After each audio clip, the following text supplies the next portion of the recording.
Culture, powered by Flavor with Dan, Shukle and Itzy Red Scarf. We've got a very, very, very special guest in the building. Let's give it up for Ty. What's up? Literally, in my view, one of the GOATs, man, when it comes down to New Zealand rap, 100%. New Zealand hip-hop. 100%. Thank you. Yeah, Thank no you. doubt, One of the best man. hook writers Yes. in New Zealand. That's right. Thank There you you. go. Yeah. Shukle been schooling up. Although you said I'm before, impressed. she's a fan. Yeah. Yeah. You know? Genuinely. Thank you. And also consistent. You know, the one of the things with a lot of the big hip hop names is that they don't consistently come out with bangers. So you've been able to do that, and huge club bangers as well. So Thank you, bro. that's dope, man. Well, I can remember when we were looking to do Tiger, and we wanted to come. You know, Yeah, we were racking our brains, and everyone at the top of everyone's list on the, you know, whether it was whoever was in the group making the decision at the time, it was your name at the top of the list. You know, so Sure, consistently there, the boys Smashproof consistently there.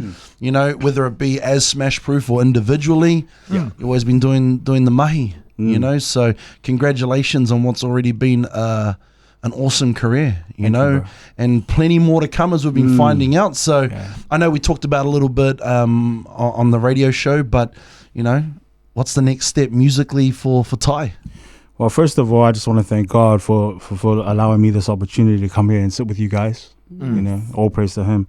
What's next is Christian music. Yo. You know, I made a public declaration on one of my posts that I will never make another promiscuous, self-glorifying, narcotics glorifying song ever again. You know, I just want to give glory to God. Yeah. And musically, in regards to, and I know obviously taking a huge amount of inspiration from through God, you know, whether it be, as we call them with God or Eo, we call them in Māoridom, Jesus Christ, whatever, Christ. you know, Yeah. wherever the inspiration's coming from there. You've also talked a little bit about some musical inspirations too, which are directing some of the style which you're going to be approaching. Yeah. You know, Yeah. guys like Anderson .Paak and Yes. a little bit of jazz and soul. And Sam Henshaw. yo, cool. That's a big flip the script from where Yeah, you were bro. a year ago. Yeah, man. I was all about the bangers, you know. But being in the club for my walk moving forward is not a place I want to be. You know what I mean? I don't want to be in the club 1 a.m. You know what it's like, bro. I don't want to be in Kong 1 a.m. You know, like waiting for my set, and I'm getting totally wasted and all that whole scene. I just don't want to be a part of it anymore. You know? Was that about staying relevant when you were writing that kind of music, or? Yeah, in a way. No, But then I love the sonics of it too. Yeah, for sure. Yeah. So it was like it was a pro that I loved. I actually loved the music. And the music was relevant, you know. Like you were about that life, like, but now you're like. I was you've totally about changed. that life. Yeah, I know. Yeah, I was lost. Yeah. You know, that life is a lost life. Yeah. For me, anyway. For me. I noticed a little bit of musical change in your last sort of lot of songs that started to come out in the last few years, especially vocally. You know, starting to push yourself. And I don't want to say, and I don't even know if this is the right term to be saying, singing. But you were changing up and evolving who you were as an artist then before your new journey which you've embarked on. Yeah, bro. I really enjoy writing like singing songs. You know, I write for a lot of artists that you don't know about. You know what I mean? Like, for an example, I wrote that "Stuck in a Box Hook" for Stan Walker for Sid's song. Wow. You know, so I've wrote a lot of music that people don't know about. But music, singing has always been like a passion of mine. You know. I'm not the best singer, but I know how to mix nice, you know. Well, to me, it's not even mixing nice. You know, you do sing good on those tracks. Otherwise, you know, I think a lot of people place too much emphasis on producers being able to mix the vocals, the sound the way they are. Yeah. But you can sound good live and you can sound bad live. Thank But you got the type of voice which I thought sound good live and on wax, if you know what I mean. Yeah, so, Thanks. you know, and I'm quite excited about where you're going to head. I've been, and we've had a little bit of conversation going backwards and forwards over the last sort of month and a half about your story and how inspiring it is, not just to young people, but I mean, I turned 38 years old on Tuesday, you know. Wow, that's awesome. Yeah, it is awesome.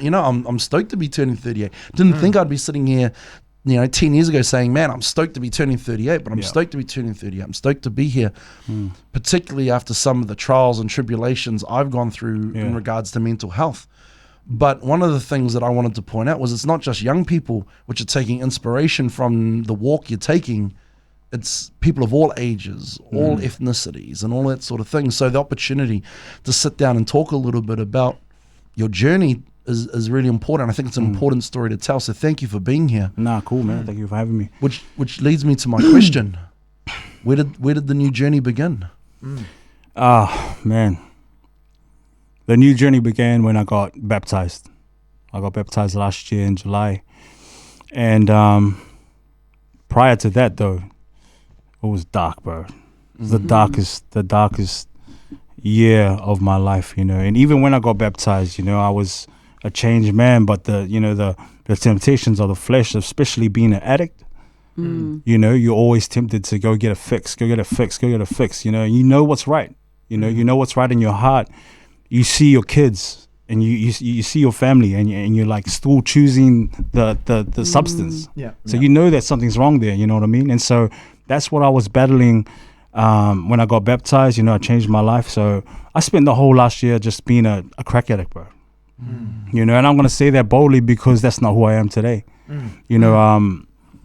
So the whole lifestyle from selling to using to spending time at places that don't even matter. Like, the thing is, if we put those things on a table next to the things that you love, your family, your wife and kids, and you put those things, you would choose that, right? But addict is insane, insanity. This is insanity. When you do the same thing over and over again and expect a different result. Yeah.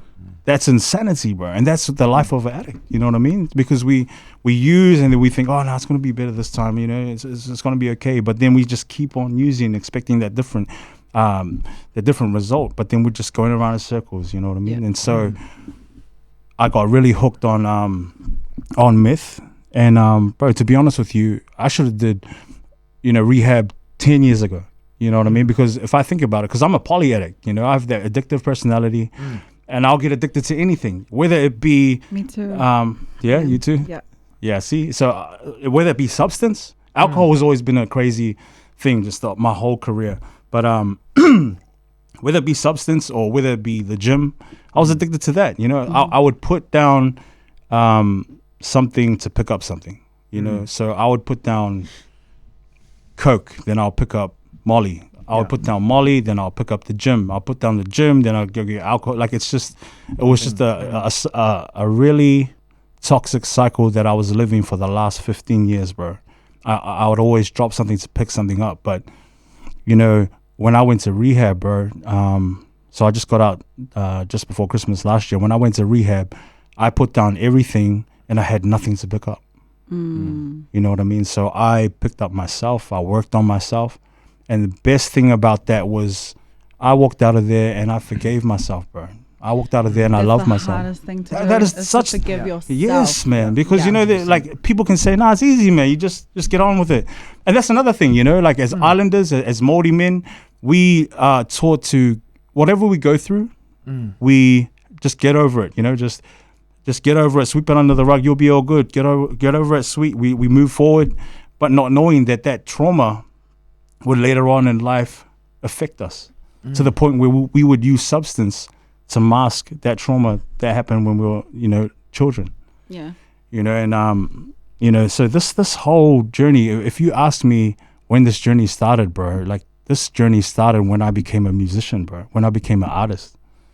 This has been the journey. I went to rehab, yes, but the journey of self-discovery has taken 15 years to find myself, you know what I mean? And, yeah, obviously, it's 15 years. I'm a slow learner, but that's most islanders. It's pretty good, actually. Yeah. Well done. Oh yeah. But it's a beautiful journey, bro. It's like the best journey, and I just look at it as a gift, because I wouldn't have arrived here. I wouldn't be this close with God, If it wasn't for Him, I wouldn't even be here, bro. So this whole career span, it was full of highs and lows, ultimate, like astronomical highs and then just the bottom of the pits, the dumps, the whole career, just like this. You know, so I came out 2006, dropped my first album. I was a full-blown addict. Yeah. In 2005, 2006. So I dropped my first album, not even prison. I was doing all these tours and Nino Brown all over Australia, back and forth to New Zealand. And I was on it the whole time. So when I would fly to Australia, I would be coming down and go and do these half-assed tours, you know, not even in the right mental state. Yeah. And so 2000, that flopped. And, you know, obviously it would flop. I'm not even there. You know what I mean? That's not even my best work. I was just doing music in the trap house, writing my stuff, selling whatever, and then releasing that. Not even, my heart wasn't even in it. You know what I mean? Fast forward, Sid's getting shine. Sid's blowing up. What does that make me feel? You know, I start feeling the type of way. Yeah. So that must be hard, coming from a it group. It was absolutely hard. Yeah. Internally, I was processing these feelings like really, really badly, you know. And I would tell my wife how I'm feeling, and it was just such an ugly thing to be able to tell someone how you're feeling about someone else's success. Yeah. You know what I mean? And so that's happening. I moved to Australia. I beat it. I get away from the whole circle. I get away from the whole lifestyle. And then I'm writing over there. Smashproof happens. Longest #1 in New Zealand history. You know, so I come back to New Zealand and boom, that playground is just set up for any type of broken man to remain broken, you know? And so we were like the Beatles at one point, like, you know what I mean? And it was phenomenal. It was phenomenal, and it was a beautiful journey with Smashproof. And so I'm the lead songwriter. So I write all the songs and send them to the boys, and they put their verses on, right? I had an expectation for the second album, Motivation, in 2012. I had the expectation to do good, you know, do well. It did okay. But then, again, it didn't do as well as I expected. Boom, down. So this is, you can only imagine, bro, the top, the pinnacle of New Zealand music, then just going boom. Yeah. And you know what makes it worse? My friends were going, "Oh, bro, you should give up." You know, like stuff like that. You know, they were only joking, but then sometimes the truth comes from your boys in joke form. Jokes. Yeah. You know what I mean? Especially in like the Islander and Maori culture, right? Yeah. So we say this thing at the end of our mock. We'll go face. So we're like, "You should give up, bro. Just hang up the boots, face." You know, and just little shots like that. But that hurt me, bro. You know what I mean? That really hurt. You know, I would laugh it off, but internally I was hurting, bro. And like, you know, seeing the boys, seeing Deech, seeing Sid still getting success, it was just like hard for me to take. And so there was that moment there when I thought, okay, what do I have to do? You know, what do I have to do? So I went to the gym. You know, I got massive. You know, my goal was to come out like 50 Cent. You look like 50 Cent. God damn, you are huge. Yeah. So that's what I aimed to do. You know, I wanted to change the music, change my look, and I came out. And then my first song was with Donna Lewis. It's Nothing. And then that whole, like, I remember I was booked for like 53 shows one year. The next year was 47. Shows on a day. 47. Oh, one a day. One a day, one a week. One a week. Eat it, one a week. Couple of, you know, sometimes 2 in one weekend. And then so for about a good 4 or 5 years, I was at the top again. Yeah. So, you know, my morale just went back up. I'm feeling like the man. I look like the man. I'm tatted up, you know, whatever, muscly. #1s, you know, all my songs were like radio hits, club hits. So I was up again. But then, you know, like when you're up, you can only come back down. Yeah. There's no way to go when you're up. Yeah. So then I started coming back down, like, and you know, like the show started tapering off, like, and then so I'm feeling depressed. I'm like, well, what am I doing wrong? Like, you know what I mean? I'm in shape, all this stuff, and it's because I thought music defined me. You know, I really I was scared to think, who is Ty without music? You know, and that really it instilled a deep fear in me that I just never wanted to face. So what do? mask it. The best way I know how is with substance. You know, and that's the worst thing that you could do. You know what I mean? And so after coming back from there, you know, I started really getting heavily in the game, you know, in selling and whatnot, using, and I was just so deep. I was so deep in the darkness, you know. I was living a lie. I held it. I hid it well, and but all that stress of hiding a deep dark secret, it starts weighing a ton, man. You know, when you're trying to live a good life, because you know everyone lives a good life on the gram. Yeah, everyone lives a good life on social media because we only put out what we want you to see. You know, but perception is a lie. You know what I mean? And I was one of those dudes, you know, and but life is never as good as the gram, you know, and I lost myself completely. Lost myself, like, bro, I did things like that I would never thought I would do. Not, you know, still in a way of putting substance before my family. Just like morally. Yeah, going against your like values and stuff. Yeah, I didn't do anything sexually, but just really lost, you know. And I remember that feeling of just having nothing left, but having everything over here. That's the thing. It was insane, and Amazing. but I masked that, you know, because I was my whole career has been just like this. So depression, anxiety, failure, the sense of failure was so prevalent in my career. You know what I mean? Because I thought music defined me. So who is Ty without music? I don't know. What am I gonna do? I don't know.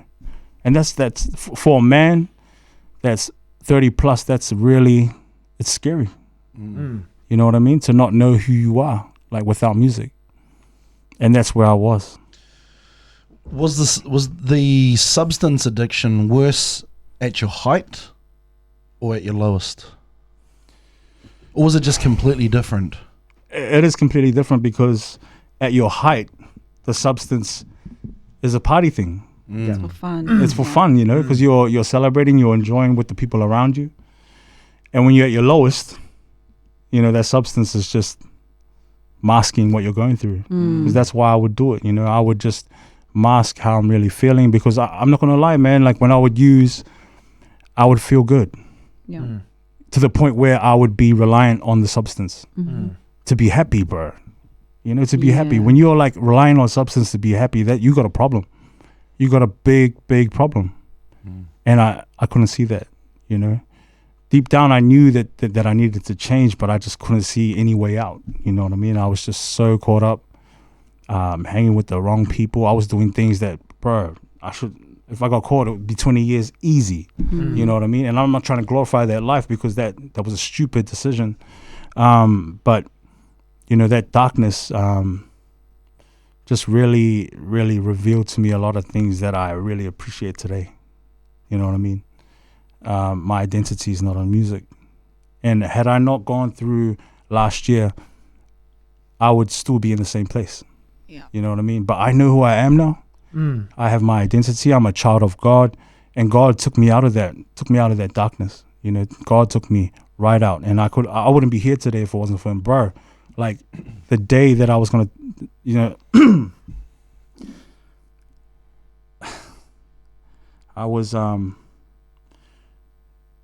I thought that it'll be better for everyone if I left this earth, you know. So I didn't. We all been there, man. Yeah, we all. But I didn't hit rock bottom so many times.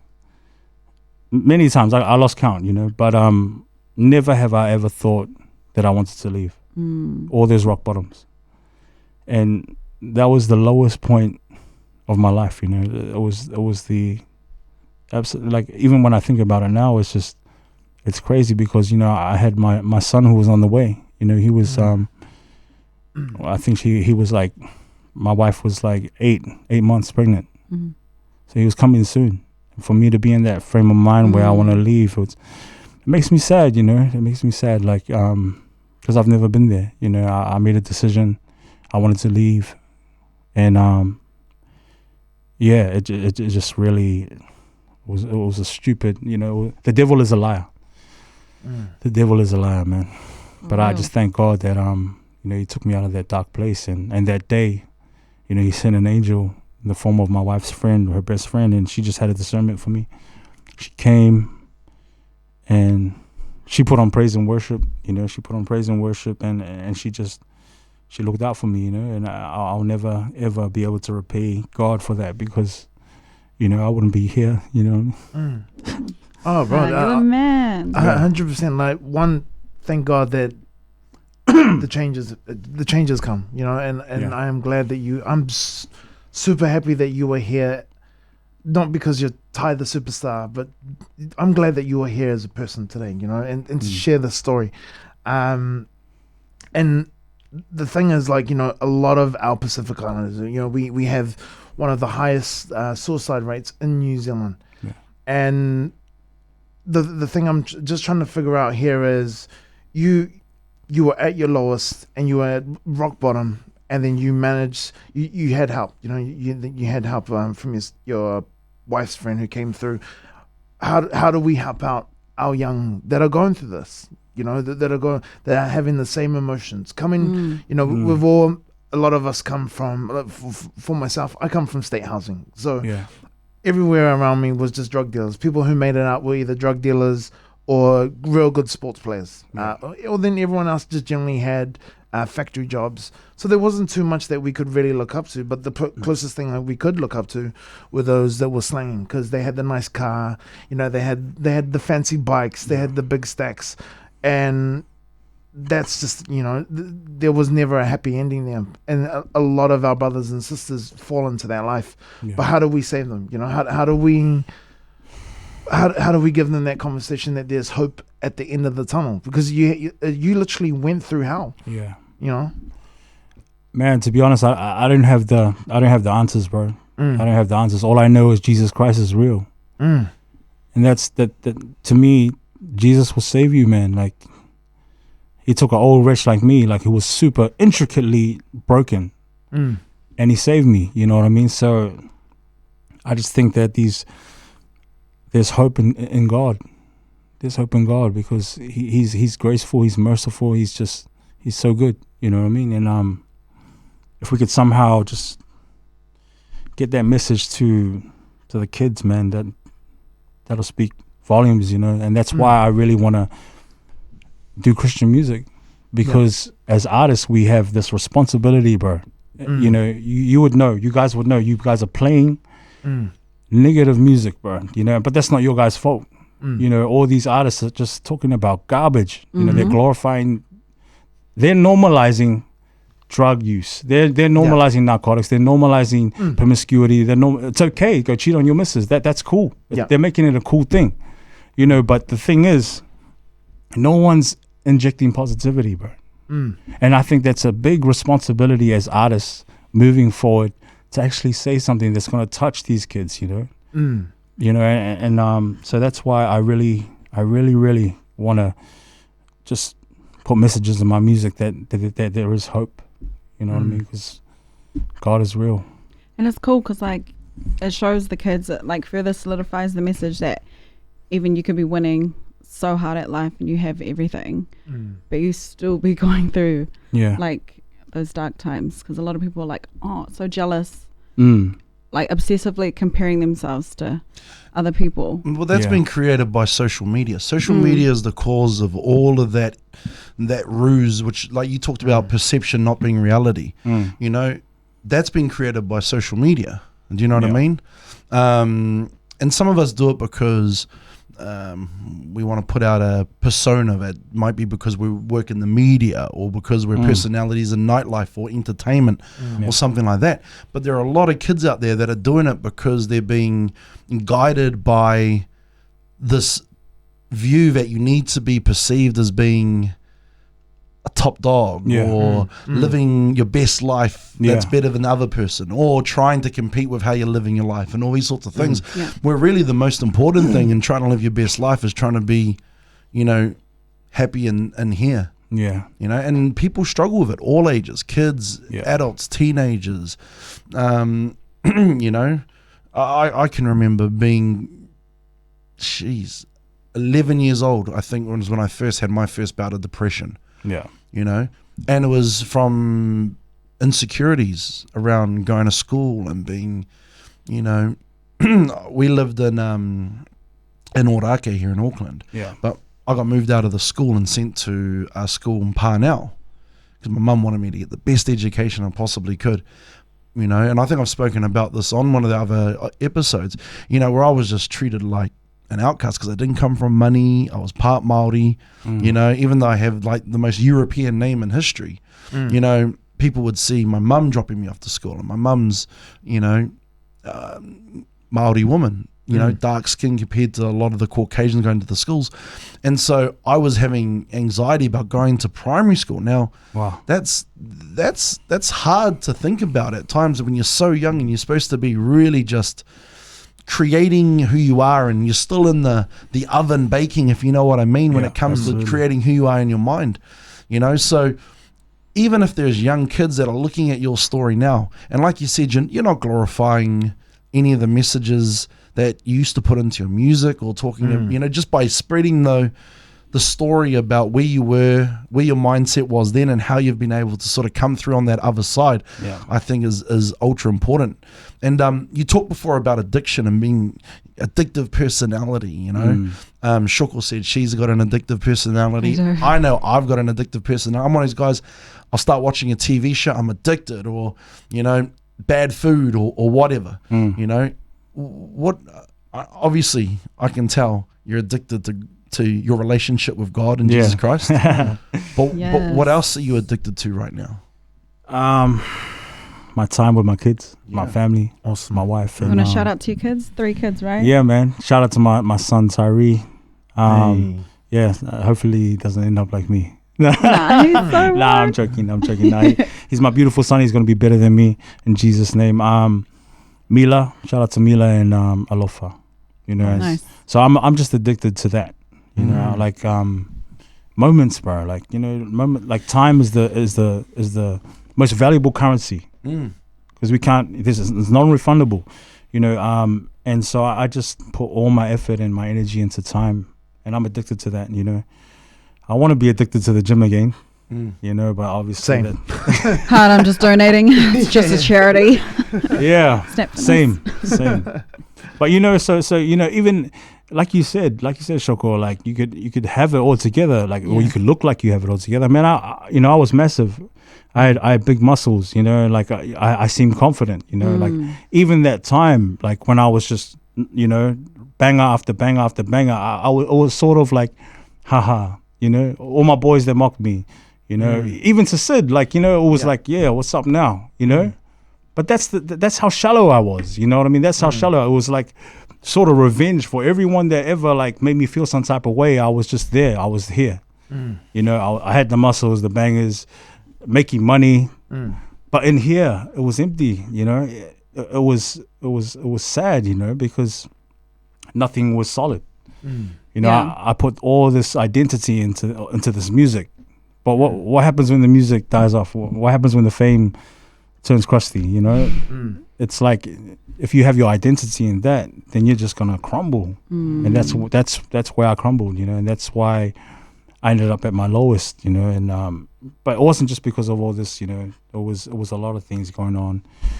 But substance mixed with a lot of things going on, it's a recipe for disaster, you know, for disaster. And the substance is only one part of it. Yeah, absolutely. You know, what was going up in the top sort of 2 inches, I think they talk about it in your head, Yeah. is the other thing. I mean, you talked before about having these insecurities and looking at the other boys and what they were doing in their lives, and then that becoming a core focus for you to be able to say, yo, what's up now type of thing, you know.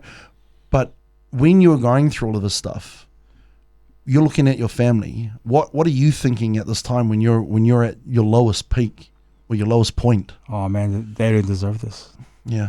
You know, they don't deserve a broken father. She doesn't deserve a broken husband. You know, my wife goes out and she works hard during the day. She comes home to a broken man with all his broken energy and just life, you know. But she knew something was going on, you know what I mean?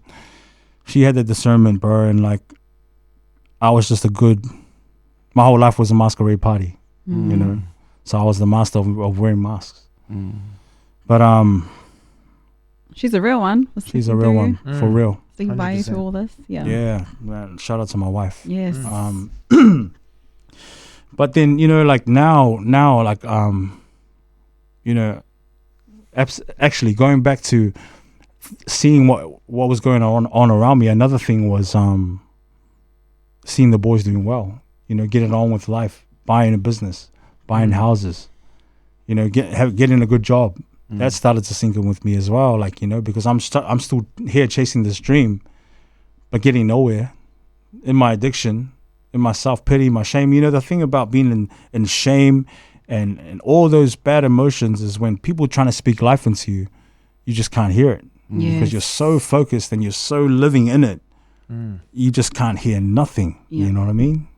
And that's, you can only get a hold of all that with clean time.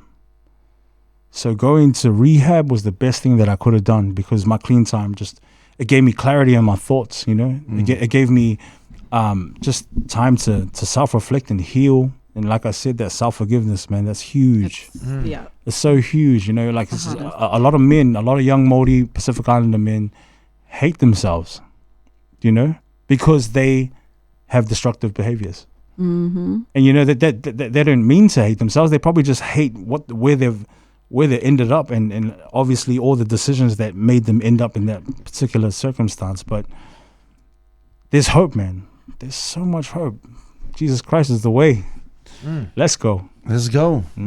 Did you grow up around like a drug-fueled environment? Were there any like childhood traumas and stuff that you think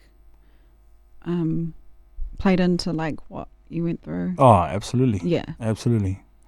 Yes and no. Yes and no.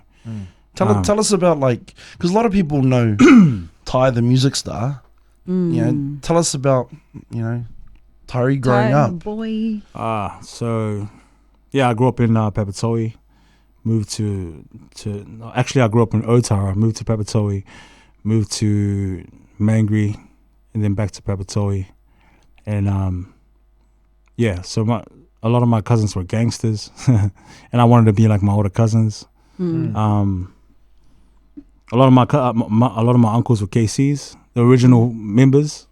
So we, like you said, it was like our influences and our people that we looked up to were gang members or gangsters or wannabes, whatever. And the cycle continues. Yeah. But you know what you said, Shoko, about childhood trauma. Yeah, absolutely. There's been moments. One particularly was my father. You know, he was a really violent man, as a lot of Pacific Islander fathers are, and he did the best. Like so my mom and him did an awesome job, the best that they could do. You know what I mean? But my father never saw his mom and dad be affectionate once. He never knew what love looked like. You know what I mean? So what he saw or what he learned is what he brought into the relationship with my mother. And he was violent, bro. And like when I go back and say, sweep it under the rug, that's what I mean. So this perception of, oh yeah, you got a good family, bro, you know, it looks like you got it all together. But underneath, man, there's a lot of hurt and a lot of pain that kids go through, because it's the same thing. We think we see them on the street or they're at a cafe and it's like, oh man, that looks like a nice family. But really underneath, we don't know what's going on at home. You know what I mean? So there was a particular story that oh man, I didn't think I should share this. Up to you, man. With the music, with your new journey and everything, do you find that because radio is fueled by club bangers, you know, and with your new journey, has that changed the way that your music is going to be? Are we going to still have, like, you know, catchy melodies and catchy hooks, or have you completely changed everything to suit where you are in your walk now? The difference between then and now with music is I used to trying to write a hit, you know what I mean? Yep. But now I'm just letting my pen go. And if it's not a hit and if it's still from him, if it's still authentic and real, Yep. then it's all good with me. You know That's what I mean? awesome. So your whole creative process has changed. Yeah, I'm not trying to be the man. You know, I just want to And Just release music. with the new music, are we going to hear more about the journey or the things that led to this new change, or are we exploring more of your Christian walk, or because I think it's a real beautiful story, the fact that you've come from such the highs, the lows, and then been able to make that change, and then I guess the difficult part is how do you still keep that make a song which radio still wants to play, because as much as I think that the message is important and I 100% back you all the way, there's still the big machine that wants the hits, you know, that they still want to hear, Yeah, true. you know, the bangers and stuff. So, you know, I'm just interested to really see where this music is going with you, and what stories we're going to get to hear. And Yeah, I don't know, bro. I don't know. I like to believe that I will. Actually, you will hear about it. You will hear about it. So my music will be about my journey, what I've been through, and where I'm at now, and you know, experience, hope, and strength. Like that's what it's all about. You know what I mean? And I think that it's important for me to tell that story through my music. You know? I think if anything that's been shown by Kanye West doing his version of gospel, hip-hop gospel music, is that you're still bringing ears to the table. People still want to be able to hear it. I mean, you're talking about some record numbers, streaming numbers that he was able to do by, you know, effectively saying my old music was the messages that I was creating was rubbish. This is the way, this is the future, this is who I am, this is my journey and all that sort of stuff. And he was still getting the clicks and still getting the follow. I think if you've got a song that has that talks to people, and I think if you've got a song that you know, those individuals can relate to, they're going to listen to. Yeah. Then you got other people that no matter how many times we listen to a song, no matter what the message is in the song, you've been bopping your head away because you like the beat, you like the melody, or you like the hook or whatever, you know. So I'm kind of the perception that gospel music has always been around, always. Yeah. You know, whether it was through Aretha Franklin or Elvis Presley or Roy Orbison or you know, more recently, you know, R&B singers, and now hip hop. That's always going to be there, and it's always going to be relatable, because if you think about most of the target audience, Pacific Island Maori, we have a relationship with God. We have a relationship with religion, whether it be through the Church of Latter-day Saints or Catholicism or, you know, Methodist, or it doesn't matter what church, you know, a lot of people go to. A lot of Pacific Islanders and Māori have a relationship with God. So I think through that's going to create some sort of connection, and you know, and people look at the journey and they go, okay, yeah, cool, we know about the journey and stuff, but the movement forward in the music and where you're heading is quite an exciting thing, particularly for fans. Like, we've been talking a lot about this. So we've been talking particularly over the last, you know, couple of weeks, when I sort of said, hey, you know, Ty's keen to come in and do the interview and do the podcast and all that sort of stuff. You know, we're really excited. And we were excited because part of the journey is what is still to come. Yeah. And so to be able to hear that, hey, listen, I'm going to make the music that makes me fulfilled inside, and to make music that, you know, I want to create, and the messages that I want to push out there. And if people want to listen to it, then dope, cool, you know. Yeah. And I think, I mean, you said before that, you know, you hope your son doesn't end up like you. Nah, he's gonna. But you know what though, the end result is You'd actually the want gift. that. Yeah, you know, and who you are today is real. And you know, I know, and it doesn't matter what people outside think, you know, but to understand and know in your heart of hearts that the journey you're on is true, it's real, and all of that. And you know, and one of the cool things about being able to sit down and have this chat with you today is sit here and see like the emotion and connect, and you know, we've got little bits that we all relate to with you, and that's one of the great things about what you're doing and where you're heading, and even doing interviews like this, is that, you know, you're connecting to all of us, you know. So when you decided to continue making music, 'cause I'm sure there was possibly a time where you thought, you know, God is the way, maybe music's not necessarily where am I going to be my creative outlet? Did you think, though, I want to create music, though, that teaches a lesson or talks to people about not necessarily the journey, because we know that's going to be part of it, but the lessons that are there? Was that part of what you were thinking when you got the pen out and started writing again? Yeah, in a way. I just, I've been always one of those artists that always writes from experience. You know what I mean? So I always want to captivate that in my craft. First and foremost, even going back to when I was a wannabe gangster doing crime, I was doing crime and doing gangster stuff to write about it.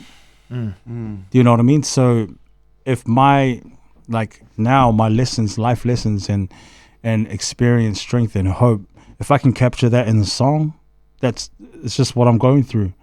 And to write that kind of music and to release that music and give everyone hope, like, man, that's cool, like that's the type of stuff that you don't mind your kids listening to. You know what I mean? Like my kids, and this is no disrespect to those artists over in Aussie, 1-4 and HP Boys, they're saying nothing. You know what I mean? But they got their platform. So I hope and pray that they come to a realization one day that they can make or break young people. You know what I mean? Especially anyone with that platform. Yeah, I just pray for that they have that moment of clarity, that realization. Actually, I'm gonna talk, I'm gonna talk some real stuff. What responsibilities as an artist now do you carry on your shoulders? Like, obviously the message is one, what sort of message do you want to send out there to people that are listening to your music? I know that God is the way. Yeah. Are there other tangible lessons or ideas that you want people to read through your music? Yeah, that no matter what you do, what you did, that there's hope, bro. That there's hope, that there's a better life for you outside of your hurt. There's a better life for you outside of the substance. And it's the best life waiting for you. You just got to choose. Because ultimately it comes down to just choosing. Yeah. But as addicts, the way that we process things is different. It's all personal instant gratification. We just want what we want it now. But when you have clean time and then you have that reflection and the way that you process things, it's just, I'd like them to just have hope that there's better life for you, There's one worth living and one worth fighting for. And, we have to remember that what we're fighting for, man, we're fighting for our kids. We're fighting for our family. We're fighting to get into heaven one day. You know what I mean? Like all these beautiful things that, that's definitely the responsibility that I feel I have moving forward. And the boys have been supportive? Oh, man. Yeah. So we had a bit of a fallout last year, with Smash, but I pray for restoration in all my relationships. Yeah. Hopefully that we can come back one day and that would be mean. Yeah. Because those are my brothers, bro. All brothers fight. 100%. And we went through a little bit of a thing, but I pray for restoration, and I believe that God is going to come through as he has, That's something that we can, connect with. Because, me and Etsy had known each other for well over a decade. 15 years, worked together, friends together. Yeah. And we had a little bit of a fallout a couple of years ago. And I think the opportunity to be able to come back together, the positives that have happened out of it, is really a true reflection on, what can be made possible through redemption and through, like, I think the word you used was restoration, which I think is a really great word to use, And humility, bro. You just put it down, bro. Get over it. Like, get over yourself. Get over your pride, your ego. Because I love my brothers. Like last year I was dealing with my own stuff, but then there was still a level of ego. And in any kind of group, there's always going to be that level of ego, you know what I mean? But man, I don't have anything. So I'm going to reach out to the brothers and, what's done is done. I went through my thing, there was a moment there where I was holding on to, my brothers didn't even support me. I went through the hardest thing of my life. and they weren't there. But I'm cool with that, you know. We move forward, you know, and I love these dudes, you know. I love my brothers. And, you know, Deech has been there. Deech is awesome. Like a couple of my other bros have been there. But, you know, I have to also remember that the way that people, you know, take things, you know, it could be difficult for them, you know what I mean? We all process like things differently. Exactly. Yeah. All at different stages in your lives. Oh, 100, You're never going to 100%. be 100 on same page. Yeah. I mean, I've had talks of like hardcore Christian friends of mine. Yeah. And then when they're giving me their honesty, I find that I'm reflecting on myself, and then I feel bad because I'm not at that point where they are, and I can't relate because I'm like, oh shit, I'm still sinning and doing all sorts of dumb shit.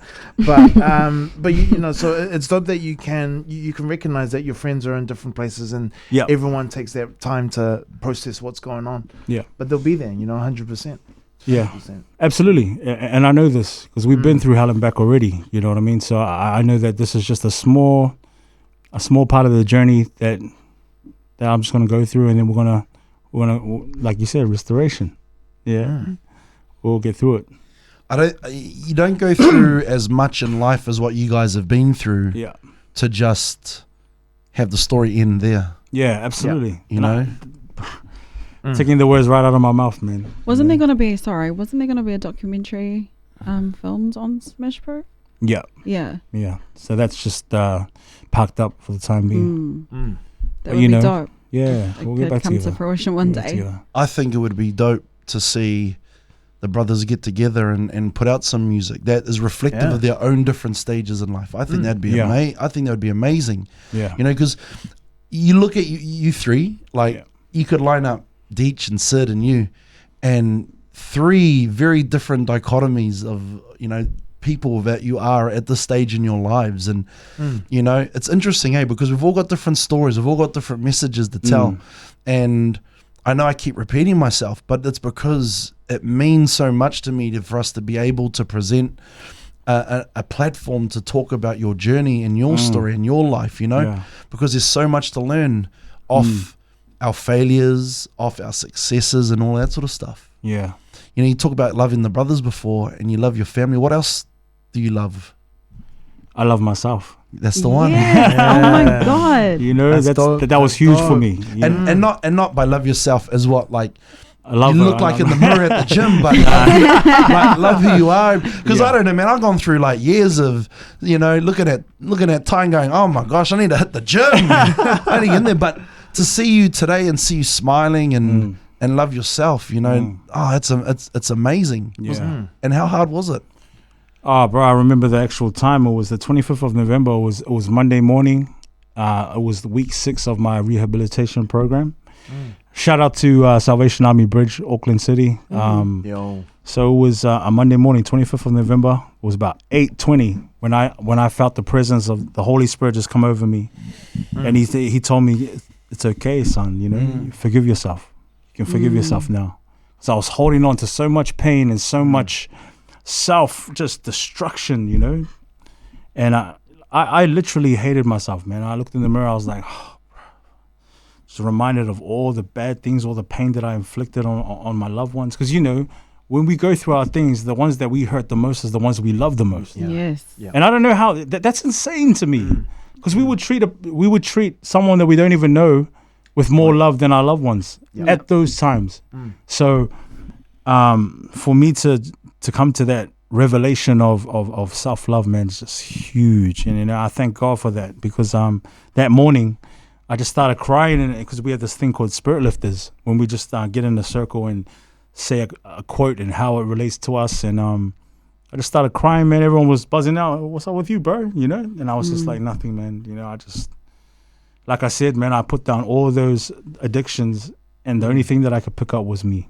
You know, the only thing I could pick up was myself. Healing, restoration, bro. Praise God. Did you have much of a relationship with God before, you know, before November 25th? And I'm talking about more at the lowest points of your life. Yeah.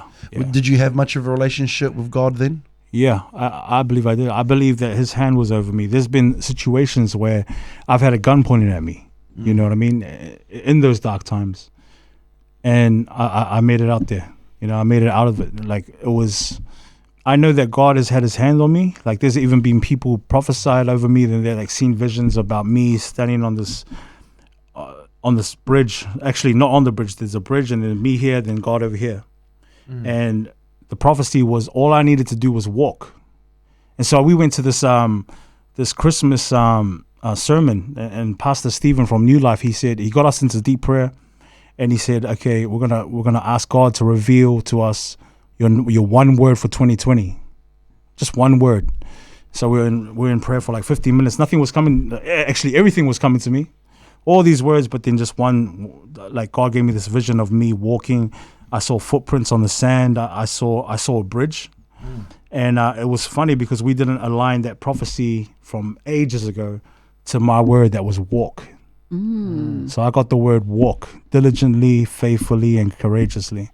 And I just put two and two together. I was like, wow, you know what I mean? God has had his hand over me, even when I didn't know it. You know what I mean? And some situations, like I said, I shouldn't have made it out of, or I should have got caught, or whatnot. He's had his hand over me for me to arrive. You know, I'm here to tell the story and here to give glory to him, because, like I said, man, I truly believe in Jesus Christ. And if it wasn't for him, I wouldn't be here. So many times. Love that. Honestly, I'm just blown away by the story. You know, it's such a beautiful thing, and I'm really looking forward to the next stage and the music that's going to come out, because there's so much pain, darkness, but then, you know, in the hardest times comes out some of the most beautiful music. Yeah, you know, man. and I'm so looking forward to this. You know, Me too. getting trembles. I'm trying to message you like, yo, man, send me that Yeah, album. I'll send it to you guys. 100%, I'll send you man. a snippet. I think it potentially will be one of the more important hip hop albums to come out of New Zealand because of the message and 100%. and the journey, the walk. The word you use is perfect. You know, I think it really is going to be one of the more important albums to come out. Thank you. At a bro. time that we really need it. Yeah. This country is Absolutely. Well, it's not even just the country; it's the world. You know, we live in a really crazy world where we have wedges between us as people, whether it be because of race or you know, whatever, religion. You know, whether it be because, you know, of beliefs. Yeah. You know, or our different stories. You know, wedges are constantly thrown in between us, whether it be social media or the media or mainstream music or whatever. There's always this constant divide that is in between us, and the world now needs more positive energy and positive. You know, I look back at some of the music I've listened to over my life and been, you know, albums that have affected me and impacted my life, and sometimes the message is not that great. You know, you talked about it before, but it's part of what has molded myself mentally when I look at music now. And I think, you know, despite you looking at some of your past music and being like, oh, you know, it makes me cringe, and the messages I was telling, but it's part of your journey now. It's part of what's made you get to this point to release the most important album of your life. You know, that must be exciting for you. It's so exciting, man, because I believe that the music will be anointed.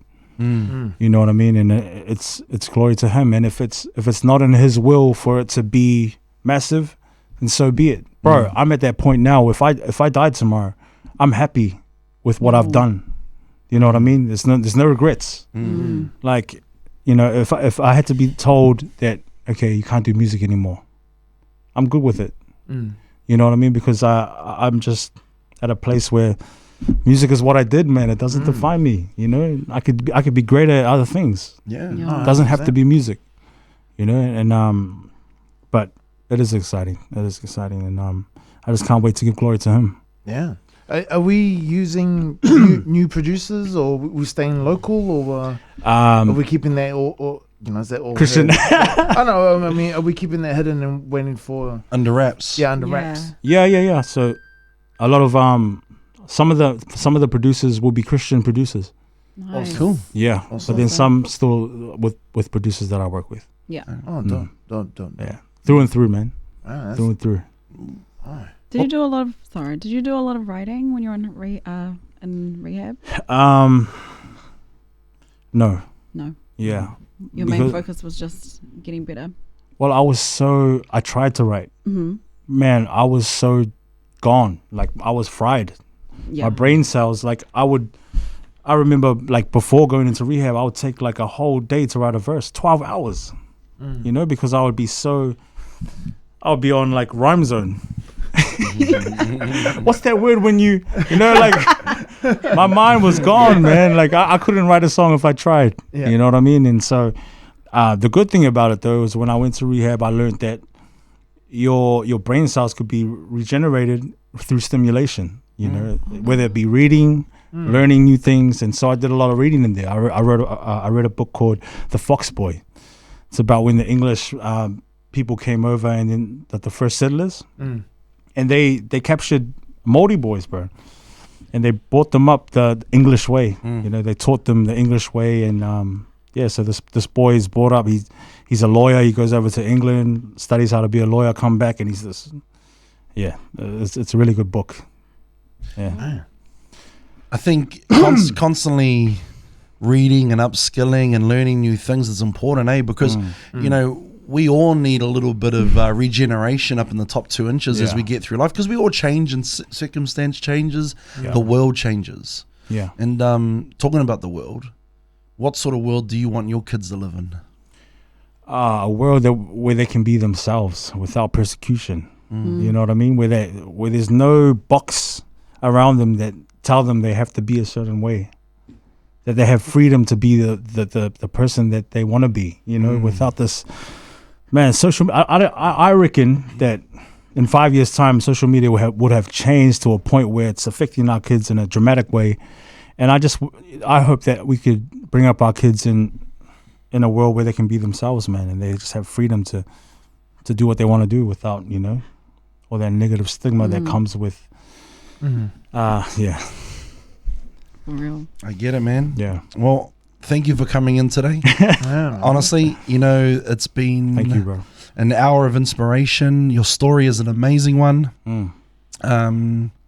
And I'm just appreciative to be able to be part of your journey now, and as we all are, to be able to sit here and also help give you the platform. So, Yeah, 100%. I'm feeling man. uplifted, man. no doubt, Yeah, no let's doubt. go. Thank you. And We're going to church next week now. and for Let's me go. as well, it's like to hear you open up and be so honest, and you know, I know growing up, a lot of people from the hood from the area that I kind of grew up with, they'd be like, nah, man, that's weak, you know, opening up is weak. But if anything, I've heard nothing but strength and conviction for this new person that you are, and I honestly am proud to say that I know you in the sense of where you are and where you're going right now, and I'm truly amazed, and I'm happy and glad that you didn't take your life that day, you know, and That's the blessing for everyone, for Yeah. all of us, you know. Thank you. yeah. well. So Yeah. that new music, man, I can't wait to hear it. No Me doubt, too. I'll be blasting that. I honestly believe this is going to be the masterpiece. You know, everyone has, you know, Nas had his Illmatic. This is going to be your Illmatic. You know, I'm excited to see it. I'm blessed to see you, brother, Thank you, and bro. see you smiling, happy with the family and the kids. It's a beautiful story. Us. Thank you, bro. Thank you so much. Before we go, one last message to anybody listening or watching. I just want to say, man, Jesus Christ is real. He loves you and he's waiting for you, and just there's a better life for you with him. All right. It's the Amen. brother Ty. Thank you once again for coming in. Thank you, bro. Much love. It's been a pleasure, and we wish you all the best on your journey, and we look forward to hopefully sitting down in the next 6 months, whenever, Yeah. have another corridor and just, you know, chop it all up, because the story's an amazing one. Thank you, brother. You're welcome. And That's thank you, us. sis. This is Culture.